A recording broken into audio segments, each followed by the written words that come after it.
ইতিমধ্যেই বেরিয়ে আসলো আজকের বিশেষ সংবাদ। শুরুতেই দেখে নেব আজকের সংবাদ শিরোনাম। ধর্মের নামে অধার্মিক আচরণ নয়, রাজনীতি করতে গিয়ে দাঙ্গা লাগাবেন না বললেন মমতা বন্দ্যোপাধ্যায় বাংলা সামলাতে পারছেন না, কেন্দ্রীয় বাহিনী মোতায়েনের দাবি শুভেন্দুর। বঙ্গ বিজেপিতে আদিনব্য সংঘাত চরমে, চর্চায় নতুন গেরুয়া ফ্লেক্স। সুপ্রিম কোর্টে রিভিউ পিটিশন খারিজ হলে আর কোনো রাস্তা নেই, স্পষ্ট বার্তা দিলেন শিক্ষামন্ত্রী। তৃণমূলের থাকার সময় সৌমিত্র খা নিয়োগের দুর্নীতির টাকা তুলেছে, বিস্ফোরক অভিযোগে কি বলছে বিজেপি? এতক্ষণ শুনছিলেন সংবাদ শিরোনাম, এখন জানিয়ে দেব বিস্তারিত সংবাদ।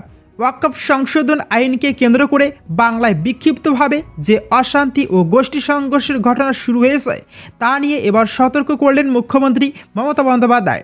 শনিবার বারবেলায় এ ব্যাপারে প্রথমে সাংবাদিক বৈঠক করেন রাজ্য পুলিশের ডিরেক্টর জেনারেল রাজীব কুমার। তিনি স্পষ্টভাবে বলেন, কোনো গুন্ডামি বরদাস্ত করা হবে না। আর তারপরই সমাজ মাধ্যমে মুখ্যমন্ত্রী তার বার্তা দেন। মমতা বন্দ্যোপাধ্যায়ের কথায়, সব ধর্মের সকল মানুষের কাছে আমার একান্ত আবেদন, আপনারা দয়া করে শান্ত থাকুন, সংযত থাকুন। ধর্মের নামে কোনো অধার্মিক আচরণ করবেন না। প্রত্যেক মানুষের প্রাণী মূল্যবান। রাজনীতির স্বার্থে দাঙ্গা লাগাবেন না। দাঙ্গা যারা করছেন তারা সমাজের ক্ষতি করছেন। মুখ্যমন্ত্রী আরও বলেন, মনে রাখবেন যে আইনের বিরুদ্ধে অনেকে উত্তেজিত, সেই আইনটি কিন্তু আমরা করিনি, আইনটি কেন্দ্রীয় সরকার করেছে। তাই উত্তর যা চাওয়ার কেন্দ্রীয় সরকারের কাছে চাইতে হবে। ওয়াকফ সংশোধন বিল সম্প্রতি সংসদের দুই কক্ষে পাশ হয়েছে। রাষ্ট্রপতি দ্রৌপদী মুর্মুর সইয়ের পর তা এখন পুরোদস্তুর আইনে পরিণত হয়েছে। ওই সংশোধিত আইনের প্রতিবাদেই বাংলায় সংখ্যালঘুদের একাংশ বিক্ষোভের নামে হিংসা ও অশান্তির পথ নিয়েছে। সরকারি ও বেসরকারি সম্পত্তি ভাঙচুর করা হয়েছে। তা নিয়ে কেউ কেউ আবার সমাজ মাধ্যমে বিকৃত তথ্য ছড়াতেও শুরু করেছে।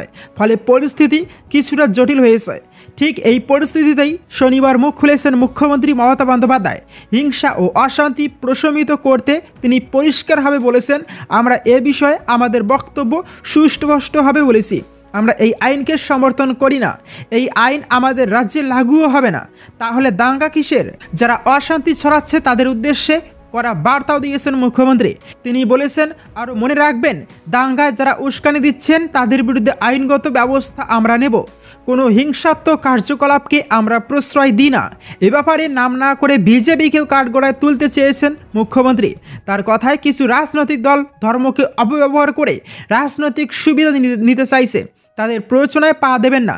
আমি মনে করি ধর্ম মানে মানবিকতা, সহৃদয়তা, সভ্যতা ও সম্প্রীতি। সকলের শান্তি ও সম্প্রীতি বজায় রাখুন, এই আমার আবেদন। মুখ্যমন্ত্রী এই কথার পাল্টা প্রতিক্রিয়া জানিয়েছে শুভেন্দু অধিকারী। তিনি বলেন, এ হলো সরকারের মদতপুষ্ট অশান্তি। এই হিংসার আগুন ছড়াতে সরকারি দল উস্কানি ও উৎসাহ দিয়েছে। এখন পরিস্থিতি হাতের বাইরে যাচ্ছে দেখে শান্তির কথা বলছে। আমরা কেন্দ্রের কাছে দাবি করছি, অবিলম্বে উপদ্রুত এলাকায় সংবিধানের 355 ধারা প্রয়োগ করা হোক, কারণ আইন শৃঙ্খলা পরিস্থিতি শুধরানোর কোনো সদিচ্ছা রাজ্য পুলিশের নেই। আসছি পরবর্তী সংবাদে।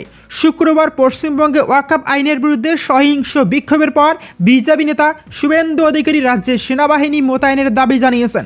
তিনি বলেন, কেন্দ্রের উচিত রাজ্যে 355 ধারা জারি করা এবং আইন শৃঙ্খলা বজায় রাখার জন্য সেনাবাহিনী ও নিরাপত্তা বাহিনী মোতায়েন করা। তিনি বলেন, মমতা সরকার রাজ্যে আইন শৃঙ্খলা বজায় রাখতে ব্যর্থ প্রমাণিত হচ্ছে। শুক্রবার বিক্ষোভকারীরা যানবাহনে আগুন ধরিয়ে দেয় এবং সড়ক ও রেল চলাচল ব্যাহত করে। ভিড় নিয়ন্ত্রণ করতে গিয়ে কয়েকজন পুলিশ সদস্য আহত হন। আধিকারিকরা এই তথ্য প্রদান করেছেন। শুভেন্দু অধিকারী বলেন, রাজ্যে মানুষের ব্যক্তিগত সম্পত্তি ভেঙে ফেলা হচ্ছে। তিনি বলেন, রাজ্য প্রশাসনের উচিত কেন্দ্রের সাহায্য নেওয়া। মুর্শিদাবাদ, দক্ষিণ 24 পরগনা, উত্তর 24 পরগনা, হুগলি, মালদা এবং বীরভূম জেলায় 355 ধারা জারি করা উচিত। মুর্শিদাবাদ জেলার সুতিতে বিক্ষোভ সহিংস হয়ে ওঠে যখন নিষেধাজ্ঞা সত্ত্বেও বিক্ষোভকারীরা জড়ো হয়ে রাস্তা অবরোধ করে। মিছিল চলাকালীন বিক্ষোভকারীরা নিরাপত্তা কর্মীদের লক্ষ্য করে পাথর ছুঁড়ে মারে, পুলিশ ভ্যান এবং পাবলিক বাসে আগুন ধরিয়ে দেয়। একজন ঊর্ধ্বতন পুলিশ আধিকারিকরা জানিয়েছেন, শুক্রবার নামাজের পর মুসলিম সম্প্রদায়ের লোকেরা যখন জড়ো হয়ে ওয়াকফ আইনের বিরুদ্ধে প্রতিবাদ করে তখনই ঝামেলা শুরু হয়। তারা ডাকবাংলা মোড় থেকে শামশেরগঞ্জের সুতির সাজুর মোড় পর্যন্ত জাতীয় সড়ক 12 এর একটি অংশ অবরোধ করে। তিনি বলেন, বিক্ষোভকারীরা যখন একটি পুলিশ ভ্যানে পাথর ছুঁড়ে মারে তখন বিক্ষোভ সহিংস হয়ে ওঠে। এরপরে পুলিশ এবং বিক্ষোভকারীদের মধ্যে সংঘর্ষ শুরু হয়, যেখানে প্রায় 10 জন পুলিশ আহত হয়। তিনি বলেন, কিছু বিক্ষোভকারী পুলিশ সদস্যদের দিকে বোমার মতো পদার্থ ছুঁড়ে মারে, যার পর পুলিশ উচ্ছৃঙ্খল জনতাকে নিয়ন্ত্রণে আনতে লাঠিচার্জ করে এবং পরে বিক্ষোভকারীদের ছত্রভঙ্গ করতে কাঁদানে গ্যাসের সেল ছোড়ে। আরেকজন আধিকারিক বলেন, সহিংসতার মধ্যে কিছু পুলিশ সদস্যকে কাছের একটি মসজিদে আশ্রয় নিতে হয়েছে। একই সাথে জেলা প্রশাসন স্বাভাবিকতা ফিরিয়ে আনতে সীমান্ত নিরাপত্তা বাহিনীকে হস্তক্ষেপ করার অনুরোধ করেছে। আসছি পরবর্তী সংবাদে। বঙ্গ বিজেপিতে আদিনব্য সংঘাতে নয়া মাত্রা যোগ করল ফ্লেক্স রাজনীতি। উত্তর কলকাতা জুড়ে গেরুয়া পার্টির নয়া ফ্লেক্স ঘিরে জোর চর্চা শুরু হয়েছে। সেসব ফ্লেক্সের নব্য কিংবা উড়ে এসে জুড়ে বসা বিজেপি নেতারা কার্যত ব্রাত্য। পদ্ম শিবিরের আদি বা পুরনো নেতারাই মূলত ওই ফ্লেক্সে জায়গা পেয়েছেন। রামনবমী ও হনুমান জয়ন্তী, রাম মন্দির সহ বিবিধ ইস্যুতে উত্তর ভারতের কায়দায় বাংলার জনমানসেও একটা আবেগ তৈরি করেছে বিজেপি। পাশাপাশি বাঙালি অস্মিকা অটুট রাখতে বাংলা নববর্ষ অক্ষয় তৃতীয়ার শুভেচ্ছা বার্তাও রাখা হয়েছে ফ্লেক্সে। নয়া রাজ্য সভাপতির নাম ঠিক করতে রীতিমতো হিমশিম খাচ্ছে বিজেপির কেন্দ্রীয় নেতৃত্ব। রাজ্যের শীর্ষস্তরের নেতারা বিভিন্ন লবিতে বিভক্ত। এই আবহে দলের রাজনৈতিক বার্তাবাহী এই ফ্লেক্স বঙ্গ বিজেপির অন্তরে অস্বস্তি আরও বাড়াবে বলে মত ওয়াকিবল মহলের। এই ফ্লেক্সে প্রধানমন্ত্রী নরেন্দ্র মোদী, যোগী আদিত্যনাথ, জেপি নাড্ডার পাশাপাশি বঙ্গ বিজেপির 4 শিশু নেতার ছবি রয়েছে। তারা হলেন দিলীপ ঘোষ, রাহুল সিনহা, শ্রমিক ভট্টাচার্য ও সুকান্ত মজুমদার। উত্তর কলকাতার আদি বিজেপি নেতা নারায়ণ চট্টোপাধ্যায় বলেন, বহিরাগতরা পার্টিকে হাইজ্যাক করছে। ভিন দল থেকে বিজেপিতে এসে বহু নেতা দলের আদর্শ বিসর্জন দিয়ে নিজের কার্যসিদ্ধি করছেন। আগামী বিধানসভা নির্বাচনের আগে তাদের মুখোশ টেনে বের করতে না পারলে পার্টি ক্ষমতায় আসতে পারবে না। তিনি আরও বলেন, আজ যাদের মাথায় তুলে নাচা হচ্ছে, কাজ মিটলে তাদের অনেকেই পুরনো দলে ফিরে যেতে পারেন। মুকুল রায়, জয়প্রকাশ মজুমদার, রাজীব বন্দ্যোপাধ্যায়ের তিক্ত অভিজ্ঞতার স্মৃতি রোমান্থর করেন তিনি। আসছি পরবর্তী সংবাদে। 2016 সালের এসএসসি দুর্নীতি মামলায় সুপ্রিম কোর্টের রায়ে বাতিল হয়েছে 25,735 জন শিক্ষক ও শিক্ষাকর্মীর চাকরি। এই পরিস্থিতিতে রাজ্য সরকার সিদ্ধান্ত নিয়েছে আদালতের রায়ের পুনর্বিবেচনার জন্য ফের শীর্ষ আদালত দ্বারস্থ হবে তারা। নেতাজি ইনডোর স্টেডিয়ামে এক গুরুত্বপূর্ণ বৈঠকে মুখ্যমন্ত্রী মমতা বন্দ্যোপাধ্যায় এই ঘোষণা করেন। কিন্তু এই রিভিউ পিটিশন যদি খারিজ হয়, তাহলে চাকরি ফিরে পাওয়ার আর কোনো পথ খোলা থাকবে কি? এই স্পর্শকাতর প্রশ্নের জবাবে শিক্ষামন্ত্রী ব্রাত্য বসু স্পষ্ট জানিয়ে দেন, কোনো রাস্তাই নেই।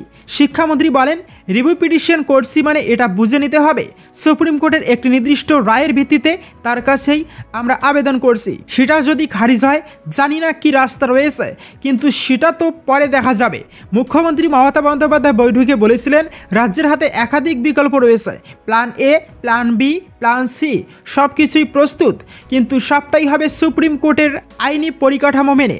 তিনি আরও বলেন, যখন কেউ পথ দেখায় না, তখন পথের মধ্যেই পথ খুঁজে নিতে হয়।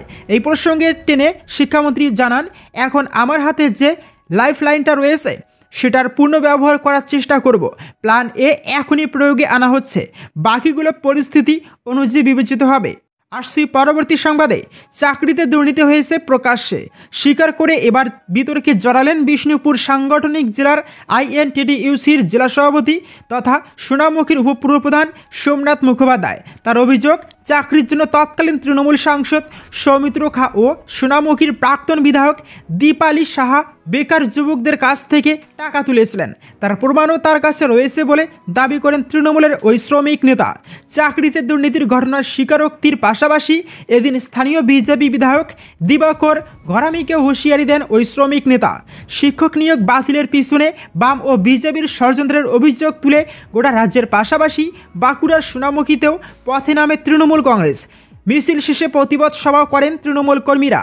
সেই সভায় বক্তব্য রাখতে গিয়ে বিষ্ণুপুর সাংগঠনিক জেলার তৃণমূলের শ্রমিক সংগঠন আইএনটিটিইউসির জেলা সভাপতি সোমনাথ মুখোপাধ্যায় বলেন, আমরাও বলছি চাকরিতে দুর্নীতি হয়েছে, কিন্তু সোনামুখীতে চাকরির নামে সেই সময় টাকা তুলেছেন তৎকালীন তৃণমূল বিধায়ক দীপালি সাহা ও তৃণমূল সাংসদ সৌমিত্র খা। তারা দুজনেই এখন বিজেপিতে। সৌমিত্রের দিকে কার্যত চ্যালেঞ্জ ছুড়ে দিয়ে তিনি বলেন, তৃণমূলের সাংসদ থাকাকালীন চাকরির নামে মিথ্যাচার করে টাকা নিয়ে গিয়েছেন। একবার প্রেস মিট করে সেই ছেলেগুলোকে বসাবো নাকি? চাকরির নামে ওই দুজনের টাকা তোলার প্রমাণও রয়েছে বলে দাবি করেন তৃণমূলের ওই শ্রমিক নেতা। তাই এই বক্তব্য সামনে আসতেই বিতর্ক তৈরি হয়েছে। স্থানীয় বিজেপি বিধায়ক দিবাকর ঘরামির দাবি, সৌমিত্র খা যদি চাকরি দুর্নীতিতে যুক্ত থাকেন তাহলে তার বিরুদ্ধে কেন ব্যবস্থা নেয়নি রাজ্যের সরকার? আসলে এই অভিযোগের কোনো সার্বত্রতাই নেই। সোমনাথ মুখোপাধ্যায় যদিও দিবাকর ঘরামির উদ্দেশ্যে বলেন, ও এখন থানা ঘেরাও করে বাড়িতে অস্ত্র রাখার কথা বলছে। 2026 সালে বিজেপি বিধায়ক ভোট চাইতে গেলে মা বোনেরা বটি কাটারি নিয়ে তেড়ে যাবেন। পাল্টা দিবাকর বলছেন 26-এ নির্বাচনের বোঝা যাবে ঝাঁটা বটি নিয়ে কে কাদের দিকে তেড়ে যাচ্ছে। অন্যদিকে এই প্রসঙ্গে সৌমিত্র খার সঙ্গে ফোনে যোগাযোগের চেষ্টা করা হলেও তাকে পাওয়া যায়নি।